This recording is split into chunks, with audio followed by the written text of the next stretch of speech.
Hello everyone. आप देख रहे हैं एकलव्य स्नातक और इस वाली वीडियो में हम देखने वाले हैं BE GLA 138 यानी कि बैगला 138 की हम बात कर रहे हैं। यूनिट नंबर जो है हमारा 5 है और इसमें हम बात करेंगे एक्सपोजिटरी टेक्स्ट के बारे में। ठीक है दोस्तों, अगर आप इग्नू के स्टूडेंट हो तो आपने कभी नीरज पब्लिकेशन का नाम ज़रूर सुना होगा। इनकी बुक्स पढ़ाई करने के लिए बहुत अच्छी होती है और अभी इनका एक स्पेशल ऑफर चल रहा है जिसमें आपको मिलेगा फ्लैट 50% का डिस्काउंट। ठीक है दोस्तों, अगर आप 500 से अधिक की किताबें खरीदते हो। किताबें खरीदने के लिए आप इनकी वेबसाइट विजिट कर सकते हो जिसका लिंक आपको नीचे डिस्क्रिप्शन में मिल जाएगा। आप इस टाइप की यहाँ पर जो किताबें खरीद सकते हो, गाइड बुक हो गया या सैम्पल पेपर वगैरह। ठीक है दोस्तों, आप चाहो तो हमारा डिस्काउंट कूपन भी यूज़ कर सकते हो जो कि है एकलव्य। इस डिस्काउंट कूपन को इस्तेमाल करने से आपको डिस्काउंट मिलेगा अपनी खरीदारी पर। यहाँ आप देख सकते हो आपका यूनिट नंबर जो 4 है यहाँ तक आपका कंप्लीट हो चुका है और इस वाली वीडियो में यूनिट नंबर जो 5 है ये आपका कंप्लीट हो जाएगा। अगर आपको कुछ पूछना है तो आप मुझे यहाँ पर पूछ सकते हो। डिस्क्रिप्शन में आपको लिंक जो है वो मिल जाएगा। इंट्रोडक्शन के ऊपर चलते हैं और यहाँ पर हम देखते हैं सभी चीज़ों को। ठीक है, तो इस चैप्टर में हम सबसे ज़्यादा किस चीज़ के बारे में पढ़ने वाले हैं, किस चीज़ के ऊपर अंडरस्टैंड जो है करने वाले हैं। ठीक है, तो आपको पता है कॉम्प्रीहेंशन स्किल्स के ऊपर में हमने बात की थी। ठीक है, पिछले अध्याय में भी हम कर चुके हैं, इसमें थोड़ी सी उसके ऊपर बात करेंगे। प्लस में क्या है जो मेन है हमारा एक्सपोजिटरी टेक्स्ट, इसके ऊपर हम बात करेंगे और इसके दोनों तरीके के एक्सटेंसिव भी और इंस्टेंसिव भी। ठीक है, ये दोनों यहाँ पर जो है इसके ऊपर जो है हम यहाँ पर बात करने वाले हैं। ठीक है, तो ये सारी चीज़ें हैं। यहाँ पर हम बात करते हैं सबसे पहले जो है हमारा कॉम्प्रीहेंशन। तो कॉम्प्रीहेंशन के ऊपर हमने बात की थी कि कॉम्प्रीहेंशन का मतलब क्या होता है। कॉम्प्रीहेंशन का मतलब होता है समझना। ठीक है, यानी कि हम वहाँ पर डीप थिंकिंग करके कोई चीज़ जो है उसको पढ़ते हैं, उसको समझते हैं। ठीक है, बेसिकली ये डिपेंड करता है उसके ऊपर जो रीडर है वो किस तरीके से जो उसकी लैंग्वेज स्किल है और वो कैसे उन चीज़ों को अच्छे से समझ सकता है। ठीक है, जैसे कि मैंने पहले भी आपको ये अच्छे से समझा रखा है कि इसमें समझना क्या होता है। जैसे मान के चलिए आपको कोई लैंग्वेज आती है, ठीक है, और मैंने आपके सामने लिख दिया कि ये ए लेटर है। ठीक है, तो अगर आपको आता है, जैसे कि आपने A to Z पढ़ रखा है, इंग्लिश हम पढ़ते हैं, तो अगर हमें पता है कि ये ए लेटर है तो हम इसे समझ जाएंगे कि ये ए है। लेकिन अगर किसी ने इंग्लिश लैंग्वेज नहीं पढ़ी है, ठीक है, तो उसको अगर ए नहीं पता तो इसके लिए वो एक सिंबल रह जाएगा ओनली। ठीक है, तो कोई और एग्जांपल, जैसे कि मान के चलिए आपको कोई दूसरे फ्रेंच का कोई वर्ड नहीं आता है। ठीक है, और एग्जांपल लेके चलते हैं कि यहाँ पर मैंने फ्रेंच का कोई वर्ड जो है इसके अंदर लिख दिया है, तो हमें जब नहीं पता होगा कि ये क्या लिखा हुआ है तो हमें वो समझ में नहीं आएगा। ठीक है, तो ये सारी चीज़ें होती है। अगर आपको अच्छे से लैंग्वेज की जो है यहाँ पर आती है, लैंग्वेज के बारे में हमको पता है, कॉम्प्रीहेंशन वगैरह सही से आता है, तो आप क्या उस चीज़ को अच्छे से समझ पाओगे। तो थोड़ा यहाँ पर ये था। और यहाँ पर हम बात करते हैं जो मेन है हमारा वो है एक्सपोजिटरी टेक्स्ट। ठीक है, तो एक्सपोजिटरी का मतलब यहाँ पर क्या होता है दोस्तों, इसके नाम में देखिए यहाँ पर कि एक शब्द से बना हुआ है एक्सपोज। ठीक है, एक्सपोज आपने सुना होगा। ठीक है, यानी कि उससे क्या होता है, ये एक ऐसा वर्ड होता है कि इसका हम सिंपल अगर मीनिंग निकाले तो ये होता है कि कोई ऐसी चीज़ जो छुपाई जा रही थी उसको सामने ले आए हम। ठीक है, तो यहाँ पर मतलब कि उसको समझना होता है। यहाँ पर थोड़ा और समझिए इसे। देखिए, एक्सपोजिटरी जो राइटिंग है इसमें क्या है, एक जो चीज़ें हैं वो सिखाई जाती है। ठीक है, argument to support a thesis statement. ठीक है, इसे हम थीसिस स्टेटमेंट कहते हैं। और अगर आप एक्सपोजिटरी के वर्ड को पकड़ोगे यहाँ पर तो आपको इसे पता चलेगा कि ये क्या है, एक्सपोज से बना हुआ है। ठीक है, इट मीन्स इसका मतलब क्या होता है कि कोई ऐसी चीज़ है जो विजिबल होनी चाहिए लेकिन वो क्या है, जो है विजिबल नहीं है।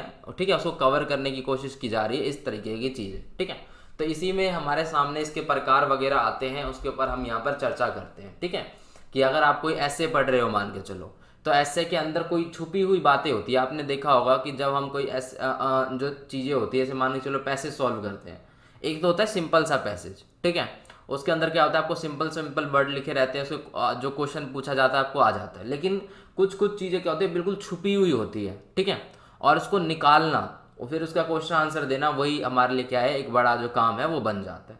तो उसी प्रकार से क्या है कि हम यहाँ पर समझने की कोशिश करते हैं कि जब ऐसी कोई चीज़ होती है तो उसके पार्ट जो है कौन कौन से होते हैं। जैसे कि टाइप्स ऑफ एक्सप्लोरेटरी टेक्स्ट, इसके बारे में पढ़ते हैं कि इसके अंदर जो कौन कौन से पार्ट होते हैं और उसके बाद जो है हम उसका डीप से देखेंगे उसके पार्ट्स के जो मतलब है वो सारी चीज़ें, ठीक है।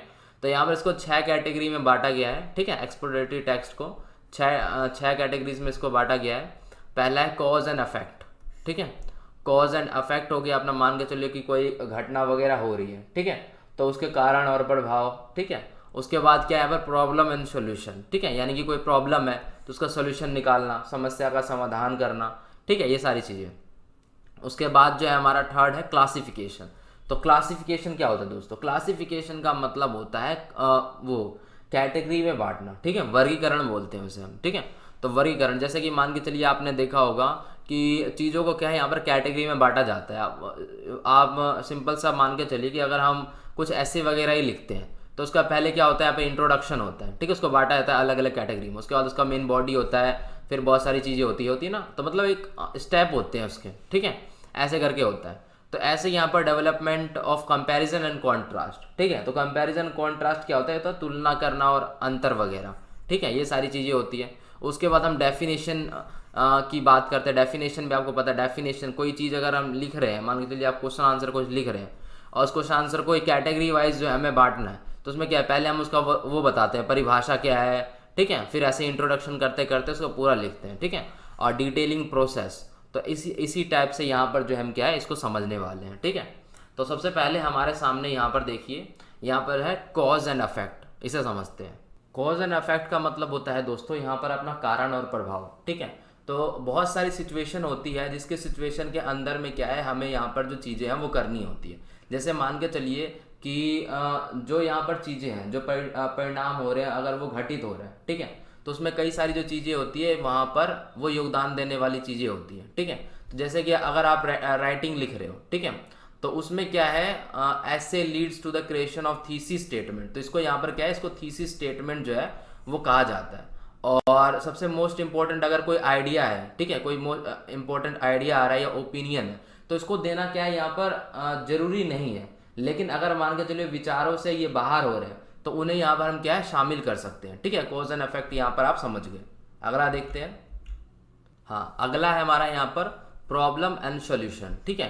तो जैसे कि मान के चलिए आप यहाँ पर जो है पढ़ रहे हो, तो आपको उसके सामने क्या है, प्रॉब्लम और सॉल्यूशन जो है वो आपके सामने आएंगे। यहाँ पर प्रॉब्लम आएंगे तो जो आप पढ़ रहे हो, ठीक है, जो भी राइटिंग वगैरह है, अगर उसमें अलग अलग तरीके के क्या है यहाँ पर डायरेक्शन में अलग अलग तरीके की क्या है यहाँ पर प्रॉब्लम्स आती है, तो जो रीडर होता है उसकी यहाँ पर वो क्या करता है, वो उस चीज़ को आइडेंटिफाई करता है कि किस तरीके की प्रॉब्लम आ रही है। और अगर जो रीडर है वो उस चीज़ को समझ जाता है, अंडरस्टैंड कर लेता है कि किस टाइप की प्रॉब्लम है, तो क्या है, he will be able to not only understand but analyse the solution provided, ठीक है। तो अगर वो प्रॉब्लम को समझ लेता है तो वहाँ पर उस चीज़ को वो अंडरस्टैंड तो कर ही लेगा, लेकिन साथ में क्या एनालाइज करके उसका जो सोल्यूशन है वो भी प्रोवाइड करने के वो लायक यहाँ पर हो जाएगा। तो यही सारी चीज़ें हैं। नेक्स्ट यहाँ पर है हमारे सामने अब क्लासिफिकेशन, ठीक है। तो देखिए जैसे कि क्लासिफिकेशन मैंने आपको बताया था, क्लासिफिकेशन क्या होता है, अपना वर्गीकरण, ठीक है। जैसे मान के चलिए जो कोई चीज़ें हम पढ़ रहे हैं उसके अंदर में क्या है कि उसको अलग अलग ग्रुप्स में उसको बांटा गया है, ठीक है, अलग अलग ग्रुप्स में, कैटेगरीज में, ठीक है। तो उसके अंदर में क्या है, explanation of the subject such writing explain the parts in the detail and with example. उसके अंदर क्या है कि उसको समझना, जिससे हम क्या है कि उसके एग्जाम्पल वगैरह देकर भी हम उसे समझ पाए और इतने अच्छे से समझ पाए कि हम उसका निष्कर्ष निकाल सके स्वयं से, ठीक है, और उसको समराइज कर सके, एक ग्रुप में उसे बांट सके। जैसे कि आपको कोई क्वेश्चन आंसर समझ में आ जाता है तो आप उसके अलग अलग एग्जाम्पल से उसे याद कर लेते हो, या बड़े क्वेश्चन आंसर हो क्या है, आप छोटे से में उसको नोट्स में समराइज कर लेते हो उसे, ठीक है। तो यही चीज़ें होती है कि अगर बंदा उसको सही से समझ पाता है, जो रीडर है वो अच्छे से अंडरस्टैंड कर पाता है, तो उसके लिए जो वो चीज़ें होंगी, जो ऐसे होगा, जो निबंध होगा, उसको अलग अलग सेक्शन में बांट के अपना जो है उसे समझ सकता है आसानी से। कंपैरिजन एंड कॉन्ट्रास्ट, तो इसका मतलब क्या होता है, इसका मतलब होता है तुलना और अंतर वगैरह निकालना, ठीक है। जैसे कि मान के चलिए तुलना और अंतर निकालने में क्या होगा, this types of writing present two entities, ठीक है। उसके अंदर क्या है कि दो आइडेंटिटीज होंगे। पहले तो क्या है, उसको तुलना की जाएगी, जैसे कि ए को बी से तुलना कीजिए, ठीक है, और उसके बाद इन दोनों के बीच का अंतर निकालिए। तो वही चीज़ है यहाँ पर कि बीच में क्या है उसको देखा जाएगा, उसके अंदर सिमिलैरिटीज देखी जाएंगी, डिफरेंस देखा जाएगा दो आइडियाज़ के बीच में, थिंग्स के बीच में, और क्या सिचुएशन है इन सब के रिलेटेड। और जो रीडर होगा वो उसको अच्छे से समझेगा, प्रोसेस को, उसके ऊपर काम करेगा। इसे ही क्या हम थीसिस स्टेटमेंट भी कहते हैं, ठीक है। और उसके बाद उसके अंदर जो एंटिटीज को निकालेगा। तो जो गुड रीडर होता है वो यही करता है कि इसके अंदर क्या है, वो पहले तुलना करता है और उसके बाद जो है वहां पर अंतर निकालता है। और चाहे उसके अंदर वो अंतर किसी भी चीज का निकाल रहा हो, अगर वो समानता होगी, जैसे मान के चलिए सिमिलैरिटीज है उसके अंदर कुछ, तो वो भी निकालेगा, ठीक है। और डिससिमिलैरिटीज है तो वो भी निकालेगा। तो ये सारी चीजें होती हैं। डेफिनेशन, ठीक है। डेफिनेशन में क्या होता है दोस्तों कि उसके अंदर क्या है कि उसके अंदर कुछ जो है वहां पर परिभाषित किया जाता है, ठीक है। This types of text define a particular term, concept और थिंग, ठीक है। तो उसके अंदर जब आपने देखा होगा, जब आप चीजें को पढ़ते होगे कोई ऐसे वगैरह को, तो आप उसमें देखोगे कि किसी विशेष शब्द को वहां पर परिभाषित किया जाता है, ठीक है। और उसी से रिलेटेड जो चीजें हैं वो बताई जाती है। जो बॉडी होता है वो तो अपना अलग होता है, लेकिन उसमें किसी चीज के ऊपर में क्या है, बहुत ज्यादा जो है फोकस किया जाता है। उसी टाइप से हम उसको पता लगा पाते हैं कि किस टाइप का ये वहां पर ऐसे है, ठीक है, उसके एनालाइज और एक्सप्लेनेशन से, ठीक है। प्रोसेस, इसके अंदर क्या होता है दोस्तों, इसके अंदर जो टेक्स्ट होते हैं उनको कैटेगराइज्ड किया जाता है, ठीक है। जो this type of text categorise under how to essay, list down और ये सब वगैरह, ठीक है। तो इसके अंदर क्या है कि चीज़ों को ऐसे प्रोसेस किया जाता है कि आपकी जो कैटेगरी बनाई गई थी, for example instructions like baking A cake, cake banana, fixing A car, ठीक है, कार के जो टायर है उसको ठीक करना, ठीक है, प्लानिंग ए ट्रिप, ट्रिप वगैरह पे जब जा रहे हैं तो हम किस टाइप से इसको बनाते हैं कि शुरुआत में क्या है कि खाना वाना बनाना, फिर ठीक है कार के जो टायर है उसको ठीक करना। तो फिर प्लानिंग में हमारे कैसे होता है, मतलब ऊपर से चलते हुए नीचे की तरफ आता है, मतलब कैटेगरी बनाना, ठीक है। The reader need to identify the things, जो रीडर होता है वो इस चीज़ को आइडेंटिफाई करता है और उसके हिसाब से जो यहाँ पर जो काम है वो सब होते हैं, ठीक है। हमारा यहाँ पर क्या है, दूसरा जो टॉपिक है वो है रीडिंग स्ट्रैटेजीज, ठीक है। रीडिंग स्ट्रैटेजीज का मतलब है पढ़ने की रणनीतियाँ बनाना, ठीक है। अब किस टाइप की जो यहाँ पर रणनीतियाँ होंगी वो वहाँ पर हम यहाँ पर देखते हैं। यहाँ पर देखिए, अगर हम यहाँ पर बात करें तो बीन एंड बॉल्डविन का कहना क्या है कि जो simple producers to help student, जो विद्यार्थी होते हैं उनकी हेल्प करने के लिए कि वो कैसे इस चीज़ को आइडेंटिफाई करे, टेक्स्ट वगैरह के स्ट्रक्चर को अच्छे ढंग से पढ़ सके और समझ सके, तो उसके लिए उन्होंने बोला है कि जो एक्सप्लोरेटरी टेक्स्ट है ये उनके लिए बहुत ज़्यादा हेल्पफुल है, ठीक है। इनका कहना ये है। जो स्कीमिंग और स्कैनिंग, आपको याद होगा कि मैंने इसके बारे में भी डिस्कस किया था आपसे, स्कीमिंग और स्कैनिंग के बारे में, ठीक है। इसमें दोबारा दे रखा है तो इसे देख लेते हैं। देखिए, ये जो स्कीमिंग और स्कैनिंग की जो टेक्निक है, this techniques enable the reader to established understanding in a limited period of time, ठीक है। यानी कि ये जो टेक्निक है इससे क्या है, जो बच्चे हैं वो क्या कर पाते हैं लिमिटेड पीरियड ऑफ टाइम में, यानी कि कम समय में ही वो चीज़ों को अंडरस्टैंड कर सकते हैं, पढ़ सकते हैं, समझ सकते हैं, ठीक है।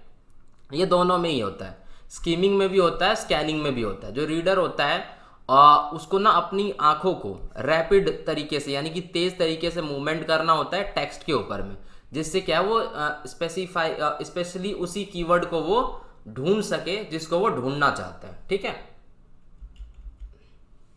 स्कीमिंग के अंदर भी अपना वही होता है। इसमें अगर बच्चा बहुत रफ्तार से कुछ मान के चलिए चैप्टर की रिवीजन करना चाह रहा है वो, ठीक है, तो रैपिड तरीके से वो क्या है अपना उसको पढ़ेगा और जो सभी टेक्स्ट है उसको अंडरस्टैंड करेगा, ठीक है। इसमें भी क्या है वो अपने स्पेसिफिक कीवर्ड को ही ढूंढने की, और जैसे मान के चलिए कुछ ढूंढना है, उसको कोई डेट ढूंढनी है, किसी व्यक्ति वगैरह का जो नाम है ये सब ढूंढना है, तो वो इसके अंदर वो ढूंढ सकता है, ठीक है।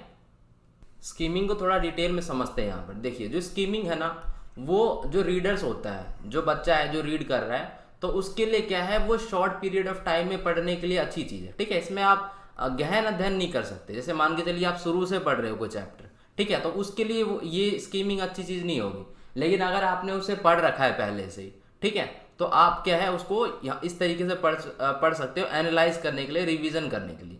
It helps to get an idea of the topic reader can not do in depth analysis. इसके अंदर क्या है कि गहराई से नहीं पढ़ा जाता, ठीक है, एक रिवीजन टाइप जो है ये पढ़ने के लिए है, और इस मतलब प्रीव्यू एक तरीके से, ठीक है।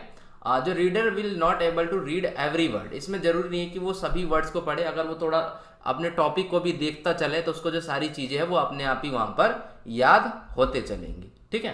तो यही चीज़ें हैं।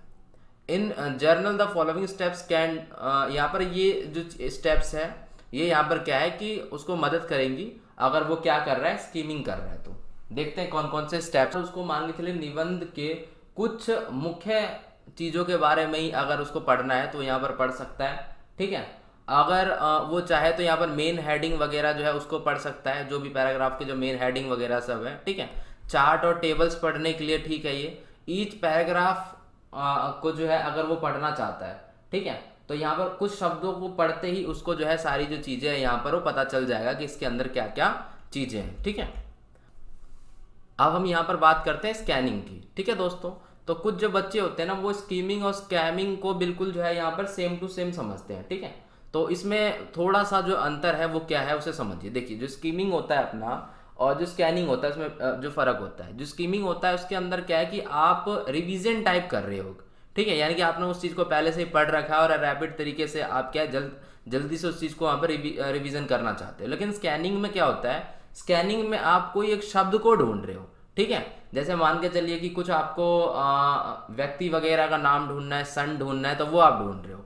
ठीक है, the process techniques can be use for scanning. एक स्कैनिंग होता है, इसमें आप किताबों को जल्दी जल्दी पलटते जाते हो और आपका जो दिमाग होता है, आपका जो दिमाग होता है और आपका जो आंख होती है वो उसी वर्ड के ऊपर होता है जो वर्ड आप वहां पर ढूंढना चाह रहे हो।